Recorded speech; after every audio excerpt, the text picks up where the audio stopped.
ಅಷ್ಟಕ್ಕೂ ನೀವು ಮಾಡ್ತಾ ಇರೋದು ಪೂಜೆ ತಾನೇ? ನಮ್ಮ ಮನೆ ಪರಿಸ್ಥಿತಿನ ಅರ್ಥ ಮಾಡ್ಕೊಂಡು ನಾವು ಬೀಗರು ಒಂದು ಕಾಳಜಿ ನಿಮಗಿದ್ರೆ ನಿಮ್ ಪೂಜೆನ 2 ದಿನ ಮುಂದಕ್ಕೆ ಹಾಕೋಬಹುದಲ್ಲ? ಸಾವಿತ್ರಿ, ಹಳೆದಲ್ಲ ಯಾಕೀಗ? ಸಮಾಧಾನ ಅಂಚನ ಅವರೇ, ದಯವಿಟ್ಟು ಈಗೆಲ್ಲ ನಡೆದಿದ್ದನ್ನ ಯಾವ್ದನ್ನ ಮನಸ್ಸಿನಲ್ಲಿ ಇಟ್ಕೋಬೇಡಿ. ನಿಜಕ್ಕೂ ಮನೆ ಪರಿಸ್ಥಿತಿ ಚೆನ್ನಾಗಿಲ್ಲ. ಮಾನಸಿಕವಾಗಿ ನಾವು ತುಂಬಾ ನೊಂದಿದ್ದೀವಿ. ದಯವಿಟ್ಟು ಕ್ಷಮಿಸಿ. ನೀವು ನನ್ನ ಮಗನ್ನ ನನ್ನಿಂದ ದೂರ ಮಾಡ್ತಾ ಇದ್ದೀರಿ. ನಿಮ್ ಮಗ ನಿಮ್ಮಿಂದ ದೂರ ಇದ್ದಾನೆ, ದೂರಾನೇ ಇರ್ತಾನೆ. ಅವನಲ್ಲೇ ಚೆನ್ನಾಗಿರ್ಲಿ.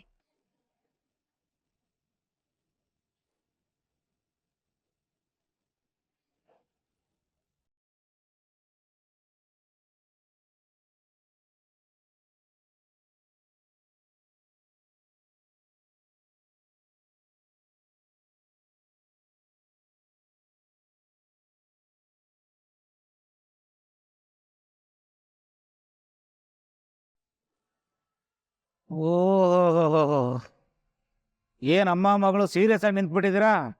ಏನ್ ಸಮಾಚಾರ? ಮಹೇಶ್ ಸರ್,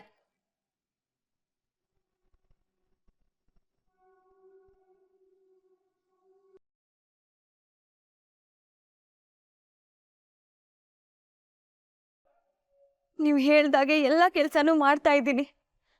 ಗಾರ್ಮೆಂಟ್ಸ್ ಕೆಲ್ಸಕ್ಕೆ ಹೋಗ್ತೀನಿ ಅಂತ ಒಪ್ಕೊಂಡು ಹೋಗೋಕ್ ಶುರುನೂ ಮಾಡಿದ್ದೀನಿ. ಅಲ್ಲಿಗೆ ಮದ್ವೆ ವಿಷಯ ಮುಗೀತು ಅಂತ ಅರ್ಥ ಅಲ್ವಾ? ಮತ್ತೆ ಯಾಕೆ ಮದ್ವೆ ವಿಷಯ ಮಾತಾಡ್ತಿದ್ದೀರಾ? ಅಯ್ಯೋ, ನಾನೇನ್ ಮಾಡ್ದೆ? ನಾನ್ ತಪ್ಪು ಮಾಡಿದ್ನ? ನನ್ನ ಕರ್ತವ್ಯ ನಾನು ಮಾಡ್ದೆ ಅಷ್ಟೇ. ನನ್ ಮದ್ವೆ ಫಿಕ್ಸ್ ಮಾಡಿದ್ದೀರಿ. ಮದ್ವೆ ನಂದು. ಆದ್ರೂ ಒಂದ್ ಮಾತ್ ಕೇಳ್ಬೇಕು ಅನಿಸ್ತಿಲ್ವಾ ನಿಮ್ಗೆ? ನಾನ್ ಇಲ್ದಿರೋ ಹೊತ್ತಲ್ಲಿ ಮದ್ವೆ ಮಾತುಕತೆ ಎಲ್ಲ ಮಾತಾಡ್ಕೊಂಡು ಕೂತಿದ್ದೀರಾ. ಯಾಕೆ ನನಗ್ ಕೇಳ್ದೇನೆ ಇಷ್ಟೆಲ್ಲ ಮುಂದುವರೆದ್ರಿ ನೀವು? ನಮ್ ಪುರುಷನೇ ನಿನ್ ಮದುವೆ ಆಗೋದಂತ ಯಾವಾಗ್ಲೂ ಡಿಸೈಡ್ ಆಗಿದೆಯಲ್ಲ. ಅದನ್ನಂತೂ ನಿಂಗೆ ಹೇಳ್ದೆ ಡಿಸೈಡ್ ಮಾಡಿಲ್ಲ. ಬಾ ಕೂತ್ಕೋ, ಮಾತಾಡೋಣ. ಅರೆ, ಏನ್ ಹಂಗ್ ಮಕ್ಮಕ್ಕ ನೋಡ್ಕೊತಾ ಇದ್ದೀರಾ? ಬಾ ಕೂತ್ಕೋ, ಬಾ. ನಾನು ನೀನು ಇವತ್ತು ಚೆನ್ನಾಗಿ ಮಾತಾಡಬೇಕು.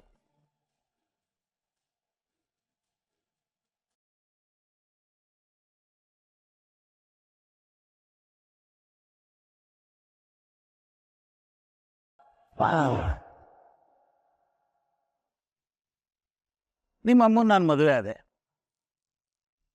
ಮದುವೆ ಆಗಿ ನಿಮ್ಮನೆಗೇ ಬಂದೆ. ಆಗ ನೀನು ಪರ್ಮಿಷನ್ ಕೇಳಿದ್ನಾ? ಇಲ್ಲ. ಅಮ್ಮ ಕರ್ಕೊಬಂದ್ಲು, ನಾನು ಬಂದೆ.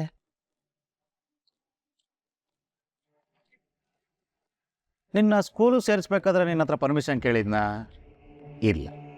ಕರ್ಕೊಂಡು ಹೋದೆ, ಅಡ್ಮಿಷನ್ ಮಾಡಿಸ್ದೆ. ಕಾಲೇಜಿಗೆ ಸೇರಿಸ್ಬೇಕಾದ್ರೆ ನೀನು ಪರ್ಮಿಷನ್ ಕೇಳಿದ್ನಾ? ಇಲ್ಲವೇ ಇಲ್ಲ. ಕರ್ಕೊಂಡು ಹೋದೆ, ಅಡ್ಮಿಷನ್ ಮಾಡಿಸ್ದೆ.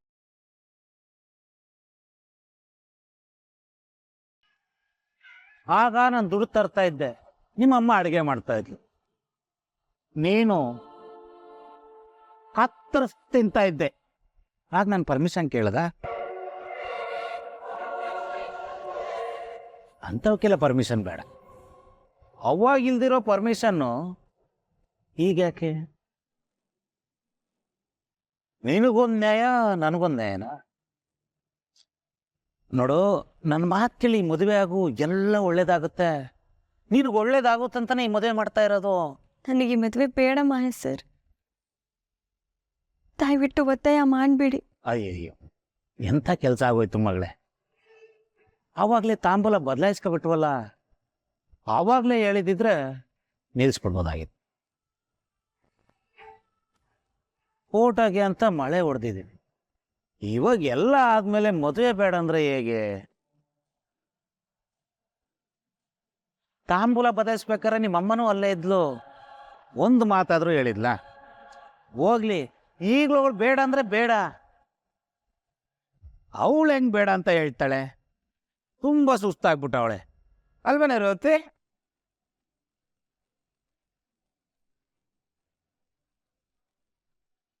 ದೊಡ್ಡವ್ರು ಹೇಳೋದನ್ನ ಕೇಳಬೇಕು. ನನಗೆ ಎಷ್ಟು ವರ್ಷದ ಅನುಭವ ಇದೆ, ಏನು ಕತೆ. ನಾನು ಹೇಳ್ತಾ ಇದ್ದೀನಲ್ಲ, ನಿನಗೆಲ್ಲ ಒಳ್ಳೇದಾಗುತ್ತೆ. ನೋಡು, ನಾನು ನೀನು ಯಾವತ್ತಾದ್ರೂ ಈ ಥರ ಮಾತಾಡಿದ್ವಾ? ನೀನು ಕೂಗಾಡ್ತಾ ಇದ್ದೆ, ನಾನು ಕೋಪ ಮಾಡ್ಕೊತಾ ಇದ್ದೆ. ಆದ್ರೆ ಇವಾಗ ನೋಡು, ಇಷ್ಟು ವರ್ಷದಲ್ಲಿ ಫಸ್ಟ್ ಟೈಮ್ ಒಟ್ಟಿಗೆ ಕುತ್ಕೊಂಡು ಮಾತಾಡ್ತಾ ಇದ್ದೀವಿ. ಇದು ಶುಭ ಶಕುನ ಅಂದ್ರೆ ಮುಂದೆಲ್ಲ ಒಳ್ಳೇದಾಗತ್ತೆ ಅನ್ನೋದಕ್ಕೆ ಇದೇ ಸಾಕ್ಷಿ. ಮಹೇಶ್ ಸರ್, ಎಷ್ಟೋ ಮದುವೆಗಳು ತಾಳಿ ಕಟ್ಟೋ ಟೈಮಲ್ಲಿ ನಿಂತು ಹೋಗಿವೆ. ಅಂಥದ್ರಲ್ಲಿ ತಾಂಬೂಲ ಬದಲಾಯಿಸ್ಕೊಂಡಿದ್ದೀವಿ ಅನ್ನೋ ಕಾರಣಕ್ಕೆ ಮದುವೆ ಮುಂದುವರಿಸ್ಬೇಡಿ ದಯವಿಟ್ಟು. ನನಗೆ ಈ ಮದುವೆ ಒಂಚೂರು ಇಷ್ಟ ಇಲ್ಲ. ನಿಮ್ಮ ಕೈ ಮುಗಿತೀನಿ.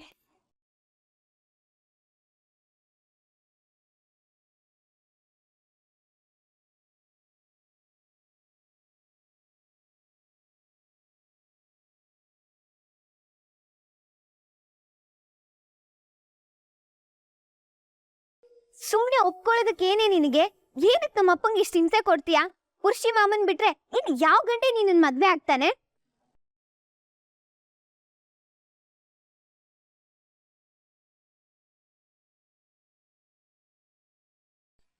ನೀನೀ ಮದುವೆ ಆಗಲ್ಲ, ಕೊರಳಿಗೆ ಹಾರ ಹಾಕಿಸ್ಕೊಳ್ಳಿಲ್ಲ ಅನ್ಕೋ, ನಾನು ನಿಮ್ಮಮ್ಮ ಯಗ್ಗದ ಕುಂಕೆಗೆ ಕುತ್ತಿಗೆ ಕೊಡಬೇಕಾಗತ್ತೆ.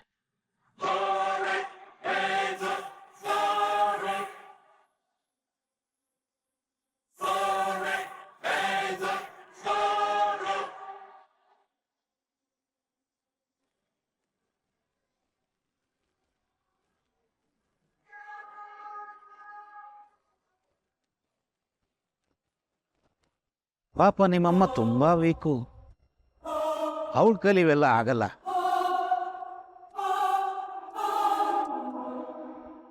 ಅವಳ ಕುತ್ತಿಗೆಗೂ ನಾನೇ ಇದನ್ನ ಹಾಕ್ಬಿಟ್ಟು ಆಮೇಲೆ ನನ್ನ ಕುತ್ತಿಗೆಗೂ ನಾನೇ ಹಾಕತ್ತೀನಿ. ಅಯ್ಯೋ ಅಪ್ಪ, ನೀನೇ ಹೊಟ್ಟೋದ್ಮೇಲೆ ನಾನೇನ್ ಮಾಡ್ಲಿ? ನನಗ್ ಹಗ್ಗ ತಂದಿಲ್ವಾ? ಮಗಳೇ, ಹಾಗೆಲ್ಲ ಮಾತಾಡ್ಬೇಡ, ನೀನು ಚೆನ್ನಾಗಿರ್ಬೇಕು.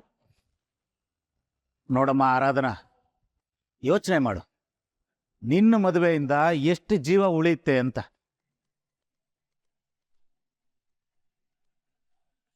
ಅಷ್ಟಕ್ಕೂ ನಾನೇನು ಬಲಿ ಕೊಡ್ತಾ ಇದ್ದೀನಿ ಅಂತ ಯೋಚನೆ ಮಾಡಬೇಡ. ಬಂಗಾರದಂತ ಗಂಡು ಹುಡುಕಿದ್ದೀನಿ. ಅವ್ರ ಅಮ್ಮನ ಕೈಲಿ ಎಷ್ಟು ದುಡ್ಡಿದೆ ಅಂದ್ರೆ ನಿನ್ನನ್ನೇ ಮುಚ್ಚಾಕ್ಬೋದು, ಅಷ್ಟು ದುಡ್ಡಿದೆ. ಬಡ್ಡಿ ವ್ಯವಹಾರ ಮಾಡ್ತಾಳೆ. ಮುಂದೆ ನಿನಗೂ ಸ್ಕೋಪ್ ಇದೆ. ಬಿಸ್ನೆಸ್ ಮಾಡಬೇಕು ಅಂತ ಇದ್ದಲ್ಲ, ನೀನೇ ಬಡ್ಡಿ ವ್ಯಾಪಾರ ಮುಂದುವರ್ಸ್ಕೊಂಡು ಹೋಗ್ಬಿಡು.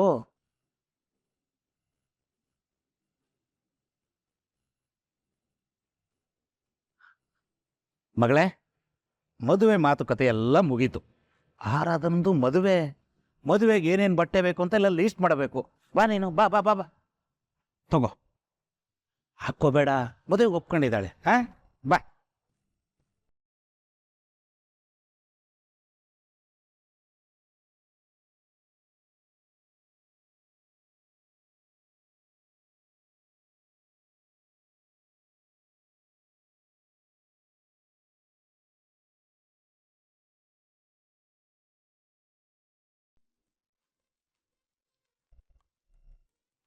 ಇಷ್ಟು ದಿನ ಎಲ್ಲ ಅರ್ನ್ ಮಾಡಿರೋ ಸೇರಿಸಿದ್ರೆ 3,000 ಆಗುತ್ತೆ.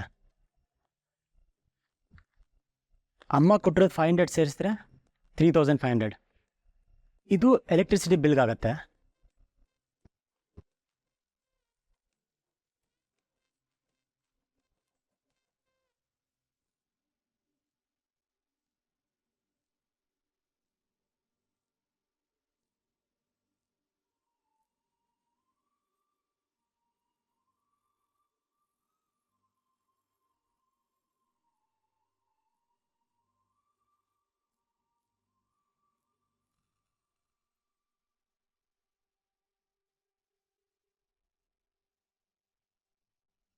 165 rupees. ಅದರಲ್ಲಿ 100 rupees ಅಜ್ಜಿ ಹತ್ರ ಇಸ್ಕೊಂಡಿದ್ದೆ ತುಪ್ಪದ ದೀಪ ಹಚ್ಚಕ್ಕೆ. 100 rupees ಅವ್ರು ವಾಪಸ್ ಕೊಟ್ರೆ ಇನ್ನು ಉಳಿಯೋದು 65 ರೂಪಾಯಿ. Only 65 rupees. What the L man? ಇಷ್ಟು ದಿನ ಕಷ್ಟಪಟ್ಟು ದುಡ್ದಿರೋದಕ್ಕೆ ಉಳಿದಿರೋದು 65 rupees. ಎಷ್ಟೆಲ್ಲ ದುಡ್ಡು ಬಂತು ಅಂತ ಅಂದ್ಕೊಂಡೆ, ಆದರೆ ಉಳಿದಿರೋದು ಇಷ್ಟೇನಾ? ಓ ಮೈ ಗಾಡ್, ಈ ಥರ 10 rupees 20 rupees ಸೇವ್ ಮಾಡ್ತಿದ್ರೆ ನಾನು 1 ಲಕ್ಷ ದುಡಿಯೋದು ಯಾವಾಗ? ಒಟ್ಟಾರದಿಂದ ಆಚೆ ಹೋಗೋದು ಯಾವಾಗ? ನೀನು ಈ ಧರ್ಮೇಂದ್ರ ಪ್ರಧಾನ್ ನಮ್ಮ ಮಗ ಅಂತ ಹೇಳ್ಕೋಬೇಕು ಅಂದ್ರೆ ನನ್ನ ಹೆಸರನ್ನ ಎಲ್ಲಿ ಬೆಳೆಸ್ಕೊಳ್ದೆ ಬರೀ ಬಂದೆ 1 ಲಕ್ಷ ತರ್ಸೋಬ ಸಾಕು. ಆವತ್ತು ನಾನು ನಿನ್ನ ಸುಶಾಂತ್ ರಾಜ್ ಧರ್ಮೇಂದ್ರ ಪ್ರಧಾನ್ ಅಂತ ಅನ್ಕೊಂಡಿನಿ. ಅಲ್ಲಿ ತನಕ ನೀನ್ ನನ್ನ ಮಗ ಅಲ್ಲ, ನಾನ್ ನಿನ್ನ ಅಪ್ಪ ಅಲ್ಲ.